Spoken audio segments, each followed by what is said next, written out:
The Declaration. The throne room of Nevereth glittered with frozen magnificence, ice sculptures rising like sentinels along marble columns. Queen Cassia Winterheart stood before her assembled court, her silver gown flowing like captured moonlight.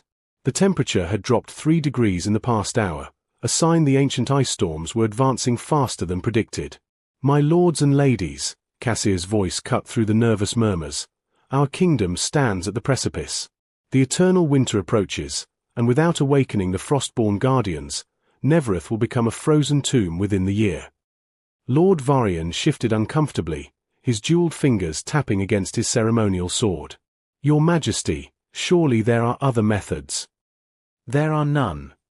Cassia's ice-blue eyes swept across the gathered nobility. "The ancient texts are clear. Only a union blessed by genuine strength and purpose can call forth the guardians. I require a consort willing to share this burden." Silence descended like fresh snowfall. The nobles exchanged furtive glances, each finding sudden fascination with the floor. To bind oneself to the Winterheart bloodline meant accepting unknown magical consequences. The last king consort had died young, his life force consumed by the crown's demands. "I will stand with you, Your Majesty." The voice came from the rear of the hall, deep and steady. Heads turned as a figure emerged from among the palace guards. Theron Ashwood moved forward with quiet confidence, his hand resting naturally on his sword hilt. Unlike the perfumed nobles, he carried the honest scent of leather and forge smoke. Cassia's breath caught. She recognized him immediately, the soldier who had thrown himself between her and an assassin's blade during last autumn's border inspection. His shoulder still bore the scar, she was certain. They had exchanged only brief words that day, but something in his steady gaze had haunted her dreams since. "Captain Ashwood," she managed, her composed mask nearly slipping. "You understand what you offer." "I understand that Nevereth needs protection, and that you should not face this alone." Theron knelt, his dark eyes never leaving hers. "I offer my strength, my loyalty, and whatever service you require." Lord Varian's face purpled. "This is outrageous. A common soldier cannot." "He is not common." Cassia's words froze the objection mid-breath. "Captain Ashwood has proven his worth in ways your gilded armor never could, Lord Varian." She descended the dais steps, stopping before the kneeling soldier. "Rise, Theron Ashwood.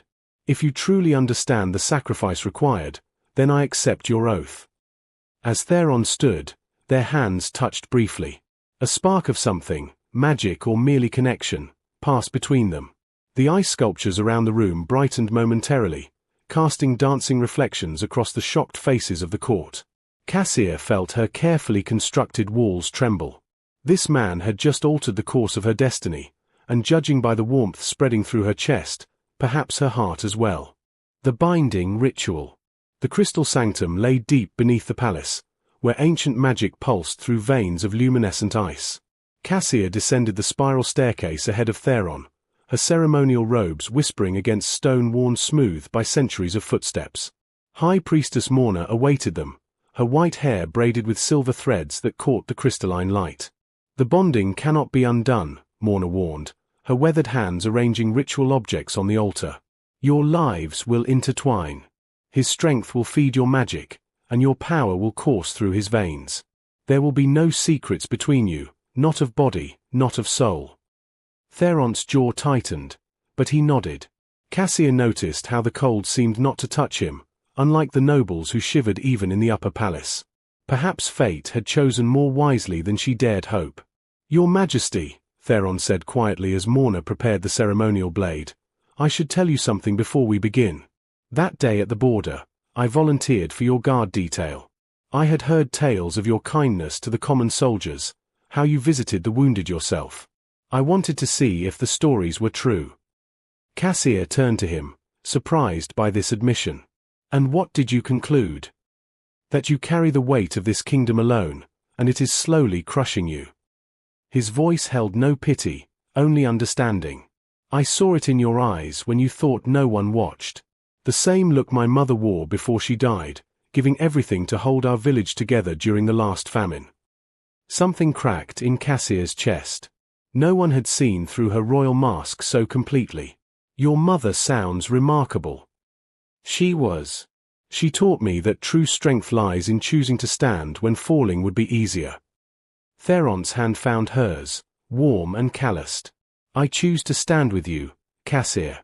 Not just as queen, but as the woman who weeps privately for every soldier lost in service. Heat flooded Cassia's cheeks. How did he know about that? She had been so careful. Morna cleared her throat. The ritual requires complete honesty. Remove the crown, Your Majesty. Here, you are simply two souls binding as one. With trembling fingers, Cassia lifted the silver circlet from her head. Immediately, she felt lighter, more herself. Theron stepped closer, and she could smell winter pine and wood smoke on his skin. Drink, Morna commanded, offering a chalice of glowing liquid. They drank together, the potion burning sweet down Cassia's throat. Magic erupted through her veins like lightning. She gasped as images flooded her mind, Theron's memories becoming hers.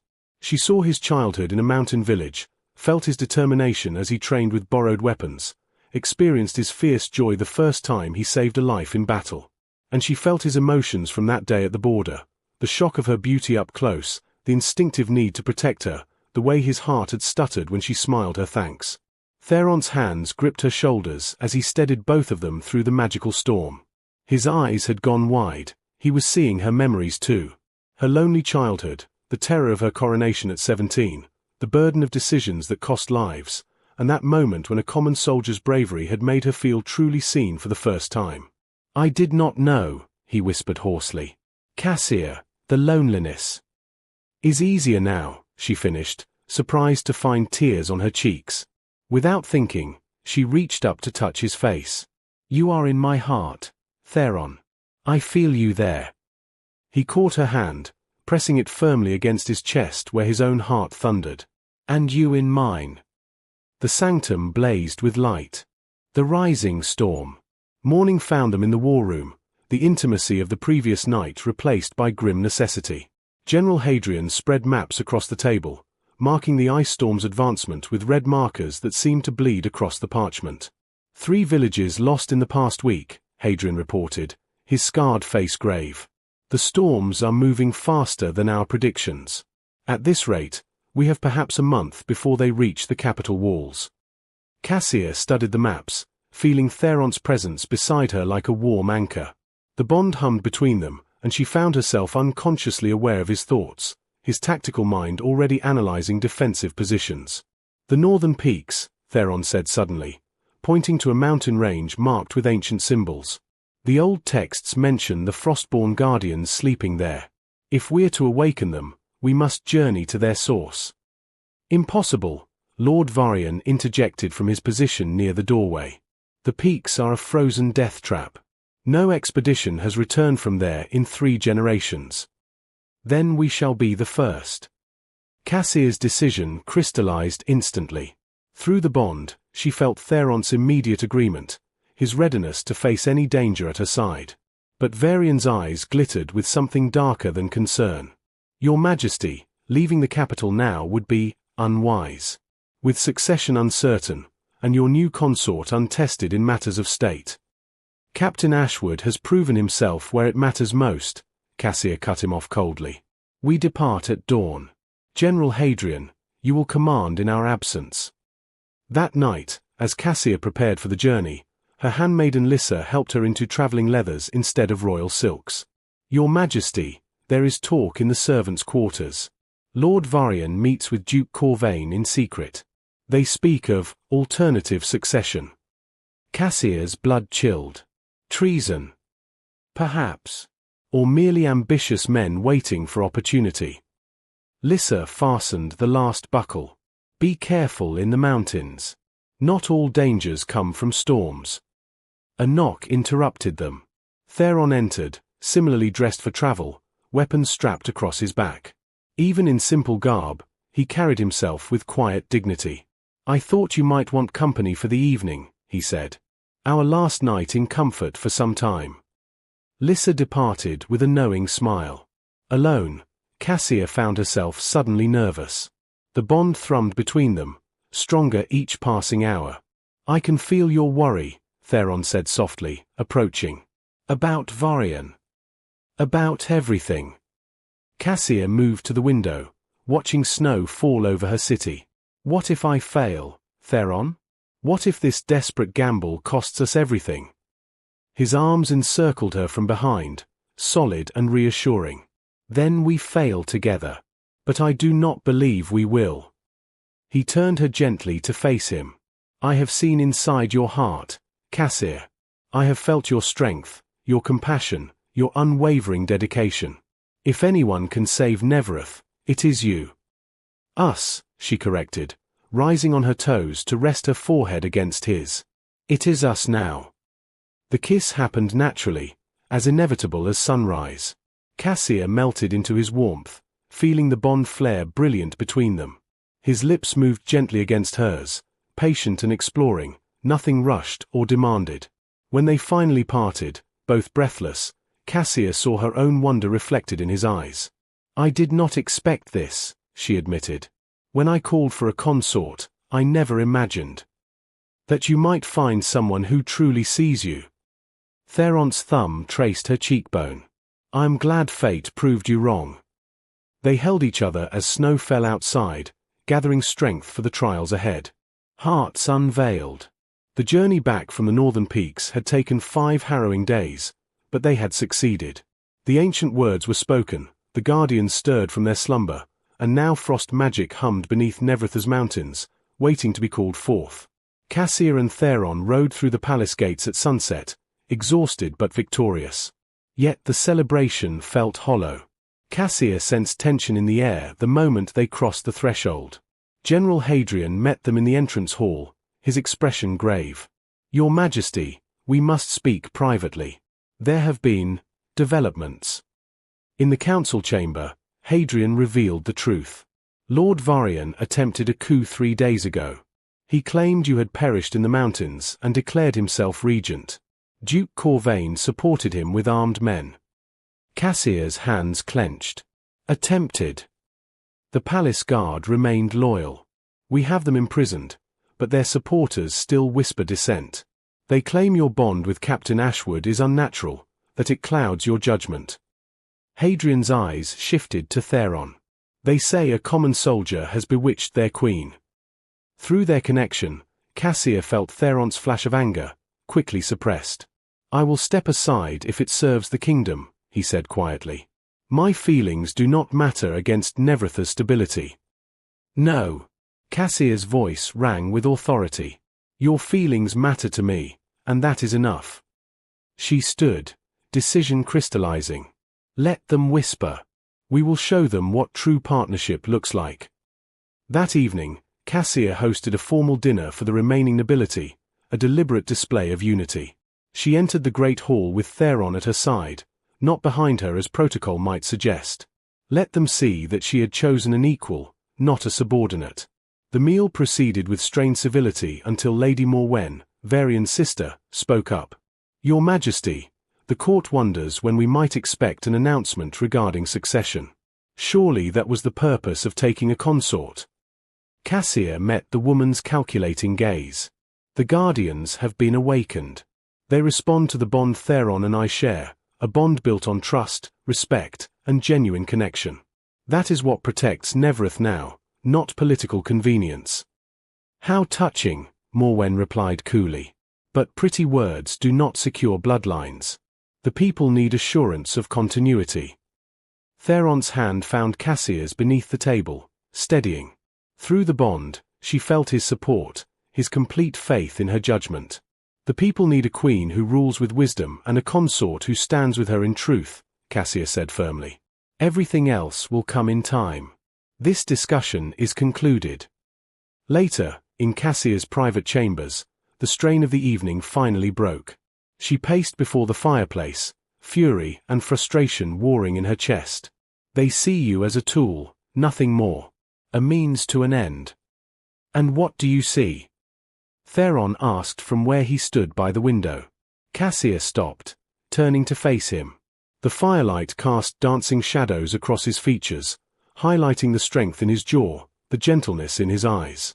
I see the man who saved my life, who volunteered for an impossible duty, who held me through nightmares in a frozen cave when I thought we would die on that mountain.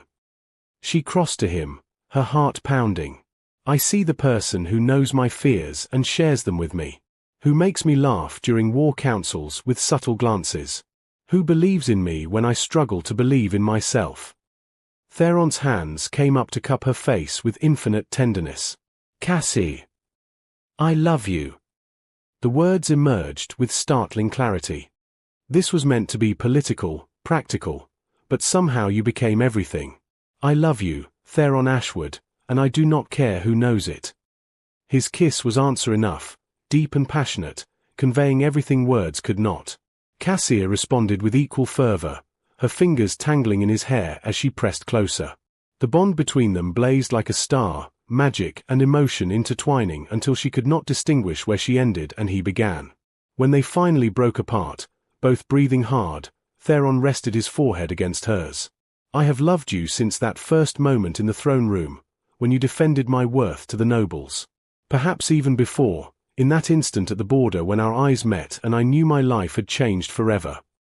Then we are both fools, Cassia whispered, smiling through sudden tears. Falling in love when the kingdom demands strategy.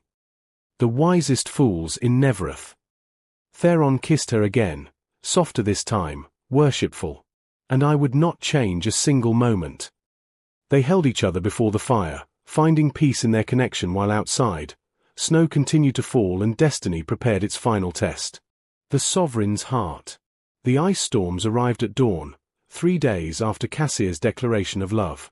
She stood on the palace battlements beside Theron, watching the wall of swirling white advance across the valley like a living thing. The temperature plummeted, frost spreading across stone with audible cracks. The Guardians should respond, Cassia said, fear threading through her voice. Why are they not responding? Theron gripped her hand. Through their bond, she felt his own worry, but also his unshakable faith. Perhaps they need more than just awakening. Perhaps they need to feel what we feel.